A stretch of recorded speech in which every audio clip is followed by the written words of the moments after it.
After Arsenal's huge win against Spurs on the weekend, which put them into a great position in the Premier League, there were other questions around whether they'd taken a huge dub in avoiding Mykhaylo Mudryk or a huge L in avoiding Mykhaylo Mudryk. And of course, he's now gone to Chelsea. Chelsea swooped in. And I think the way that it was portrayed was a little unusual in the press because it's very clear why Arsenal in the end didn't get Mykhaylo. But there is an interesting kind of other question I guess we can ask after this. Welcome back to the Laurence Mckenna channel. It's good to have you guys. If you're an Arsenal fan, if you're a fan of another team, hit subscribe down there and you can come watch these videos, interact with me on a daily basis. I'm currently away somewhere. Let me know if you can guess where. You can't see that yet. Anyway, let's talk a little bit about some other people who may want to move from place to place right now. And before we even get into this, I'm going to pick up on what I left off on. Mykhaylo Mudryk has gone to Chelsea and he was a long-term target for Arteta, but also for Arsenal, and someone who's very publicly courted, and the courting happened both ways. Arsenal fans very publicly tweeting they were looking forward to seeing this guy. Some other people very publicly tweeting, well, that this guy was perfect for them, but also that they were working out. This guy was in London. He had English signs on the walls of the hotel he was staying in, and he was posting on his Instagram that he thought Arteta was like one of the best in the world, and all these and that was lovely, right? And there was clearly some, kissy eyes, should we say, going towards Arsenal at that point. But alongside that, they also had the issue of not being able to agree a reasonable fee with Shakhtar Donetsk. And so when Chelsea swooped in and said, yeah, we're going to pay that fee, a lot of people seem to think that Arsenal dodged a bullet, not only in terms of the fee, but maybe also in terms of the player. They are buying an audacious talent, and someone that De Zerbi himself has said could win, and I'm putting this out, a Ballon d'Or one day.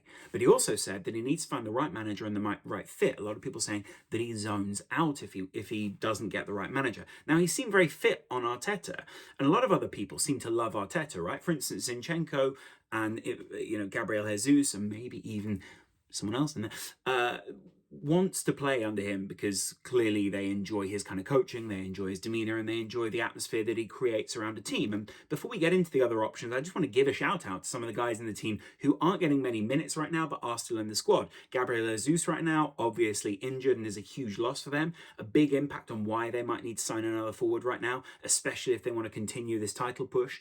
A real issue, which everyone was flagging at the start of the season, of course, was, well, is this squad deep enough? And I think that's why most people thought they would fall away. Gary Neville, of course, himself saying, I still think number one goes to City, number two goes to United, and Arsenal will finish behind that. The logic being Arsenal will be injured or fall away. Of course, there are other people in the squad as well. Reece Luke Nelson. 2 appearances, 2 goals, 1 assist. Of course, those 2 goals came against Nottingham Forest in a 5-0 thrashing, and the other appearance was only really a cameo. Then you've obviously got Marquinhos, who's made 1 appearance this season, a couple of minutes, not really that long. And then there are a couple of other people who would count as attackers, but aren't really going to be doing like a Modric or winger type role in Emile Smith-Rowe. And obviously Fabio Vieira as well, who could also help Arsenal move a couple of things around. But if they want kind of an out-and-out audacious talent, who are the big boys in the league or in any of the leagues across Europe right now they could sign? Well, top of that list, of course, would be, well, maybe not top of the list, but another Pepe. Now, this Pepe comes from Grêmio in Brazil in the first place. He's currently playing for Porto. If I'm looking at his record, and he has 9 goals and 12 assists, but that's from 70 games. So we're not looking at kind of a prolific output, but we are looking at an audacious young player who could be available for a reasonable price. For someone maybe who wants to be a little closer to home, you might go for a Wilfred Zaha, say, someone like that. And I wouldn't be against signing a Wilfred Zaha. There's only 6 months left on his contract, though you would be smart to maybe wait until the summer. And he's a very talented player. Of course, he had his move to Manchester United back in 2013 to 2015, and that went wrong for numerous different reasons. But there were good signs, and there still are good signs that he is an audacious talent that needs some real management. And with the need to maybe cement what some people would say is a waning legacy within the Premier League, because you can't just be audacious potential forever, maybe there is some incentive for Wilfred Zaha to go to somewhere like Arsenal and try to cement a place for himself. Of course, anyone who comes in will also have to highly rate themselves, because they'll have to be overtaking the likes of Gabriel Jesus, and also whoever else they might sign in there as well, and possibly, even an Emil Smith-Rowe pushed out wide, or maybe whoever you want to rotate around. After that, you then have the likes of like a Pino, maybe beautiful Pino. I'd love it. Yeah. What are you getting? Are you getting notes of Spain? Because this is a young Spanish guy. He's 20 years old. Didn't get a minute at the Qatar World Cup, of course, but he's very highly rated at, wait, I'm just making sure I actually saw this right, 80 million euros. Young, audacious, and people think they can get a lot of value, including Villarreal, where he's obviously had an ex-Arsenal manager. But I still think there are other options out there. Another option, of course, Marcus Thuram, another person that Chelsea were looking at, would be available for a very reasonable price. His market value at the moment, around 30 million? You might have to overpay for that a little bit, but he's clearly an adaptable frontline forward. You could play him in a number of different positions, and of course, he could also be back up for, say, a striking position if they're a little light there, which some people may argue they have been in recent times, although they've not struggled for goals. There is then also the final option. Mudryk has signed for Chelsea, and even though he's signed recently for them, is Raheem Sterling, who will have been coached at some point at Man City by someone maybe he's a little bit more familiar with, and maybe within a system that people would enjoy to see him in. Would he like to hook up with the likes of Mikel Arteta? Would he like to challenge for a title? Would he like to have that affirmation that he originally went to Chelsea for and hasn't since had? It's just not. I'm just saying, if he's Premier League proven, if you know that he can hook up with other players in the side, and you know that you want someone in a Raheem Sterling profile, then he's fantastic. The real question is, they want someone in a Raheem Sterling profile, because Mudryk, incredibly fast. Zaha, incredibly fast. Whoever else you're going to get in that position, you're going to want them to be incredibly quick, like a Martinelli, a young, audacious Brazilian talent. And then, really, do you want someone to come in who is going to be not more set in their ways, but maybe someone who is a little less Arsenal-y, should we say? For instance, the guy played for Man City, Liverpool, and Chelsea by now, although that is a great CV if you're looking at it. The other question, of course, is, do you actually want to sign anyone in January? I know now things seem pretty good, and we're looking at Arsenal and saying, hey, these guys are absolutely flying, but you do need to, well, you need to go back to your Arsenal and, re-Arsenal. Do you actually want to sign anyone? Do you want to disrupt what is the current dynamic of the group? Do you want to threaten, say, what seems like quite a happy Martinelli or whoever else you want to get in, just in order to possibly have a backup? Do you want someone challenging these people and maybe upsetting the apple cart in a title run where people seem pretty settled in the first place? Or do you also want to sign new, younger players that you guys can then use to either incentivize these guys to perform better, or also replace someone if, say, a contract doesn't get signed or whatever, and you have a ready-built replacement in that front line? Every other club in the Premier League, I mean, it's classic Man City thing. You don't know who they're going to start in that front line, maybe apart from Haaland, but even then you could start, say, an Alvarez or someone like that. A lot of sides need these kind of units that they can put out there, especially now they've got 5 subs.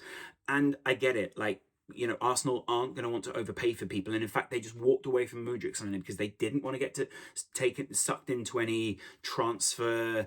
I'm going to bid, then you're going to bid. Then they just wanted a player that wanted to come to the club. And that was what confused a lot of people in the first place. Modric felt and seemed so set on the idea of playing for Arsenal. And then he's not going to fulfill that. There's something quite unusual about that in the first place, isn't there? And you know what? I kind of rate it. You don't just want to try and sign someone that your fans somehow think is the option and has been anointed as the option purely because social media thinks that this guy looks good. And social media has also absolutely rinsed his haircut and then a couple of the rap things that he did. But the point is, Mudryk's in the Premier League. Let's celebrate that. I'm happy about it. He's a young, brilliant talent. I look forward to seeing what Graham Potter does with him. But he's not an Arsenal player, is what I'm saying. My other question is, do you really want to see them spending in the winger area? Would you like to see them going for and these are a couple of options, Rafinha? I think Rafinha is very set now at Barcelona, so I'm not saying he would go to Arsenal, but I do think someone in the Rafinha mold, maybe if Barcelona do have some more financial troubles coming and they do need to pull some levers or whatever it is, do they swoop in and say, hey, we were originally your option? Or, because of the way the player profiles, and he did choose Barcelona over Arsenal, do you really want to go for him in the first place? Or did the player even choose it? Or was it just someone else swept in and said, hey, Barcelona are taking him? We've seen Barcelona have some funny, should we say, financial deals before. And then, of course, someone else that I've done a documentary on recently, or at least a sit-down interview that then had some animations put over the top of it. You can see that. If you type in Game Breaker and then Ferran Torres, you'll see the videos that I made. I think they're geo-blocked in the UK, but everywhere else they seem pretty good. Ferran Torres, great young talent, played for Man City, profiles really well, pretty actually maligned on the national and international level. So there is maybe some reworking of an ego that you would have to do. He would possibly be okay with starting on the bench. He'd possibly be very happy with being coached by Arteta and being involved in a title win, or at least a title bid. And he'd probably be much happier at another club where he isn't in the ire of the Spanish media. Ferran Torres is a great player. Of course, he's dating Luis Enrique's daughter, which maybe won't do so well for him now on the international stage, but he seems like a really well-liked guy, and when I worked with him, he was a lovely talent, and he's clearly a very talented footballer. It's just whether you think he's the kind of player. Is he a little of the old Arsenal profile, should we say? I'm just saying it's worth asking. I think he's a fantastic player, and I think obviously he's had a great schooling in Man City and Barcelona and even Valencia. That academy in itself is fantastic. And then we also have to ask ourselves, if they do want to sign someone, do they want to go for someone English? Do they need someone who's going to fulfill one of those roles? We know that someone like maybe on an outside shout, like a Sterling kind of fulfills like one of those English slots or someone like that. Are you going to pay a premium for that? Is that a reason that people like this are a premium? If you're going to get rid of someone who is English, do you need to bring in another English person to fulfill that quota? Or do you want to bring in someone like a Trossard? I'm not saying I'm against it. Trossard, though, maybe again doesn't profile as an Arsenal player. He's audacious. He would get them goals. He has this propensity to pop up in the big games, and he's clearly a player who rates himself massively. I also think I'd love to see him hook up with, say, an Odegaard or someone like that, and just see what those kind of players can do together. Trossard's a great person. Seemingly, he fits into that squad. I imagine he's just sort of fallen out with De Zerbi, who wants to see some commitment. Weirdly, he's sort of made some strange strategic decisions in getting out of the club, because it's kind of like, hey, you could have been out of this team in a couple of months anyway. Why are you trying to push for a move? Spurs bid for him. Maybe Arsenal therefore don't want him. And it does seem like they're going to want quite a fee for someone who's only got a couple of months left on his contract. So do you really want to go for a Trossard? I'd be interested to know what you guys think. They all seem like good options to me, but I'd be interested to know what you guys want to get at Arsenal, whether you want to get anyone at all, or do you want to go for someone in midfield, or do you want to even save up for the likes of a Jude Bellingham and put in a big bid in the summer? You are going to need some midfield backup in the end, for whatever reasons it is. Anyway, it's good to chat to you guys. Let me know what you think in the comments below, because I'd be interested to know who you'd love to sign, and I'll chat to you tomorrow. Have a good day. Bye.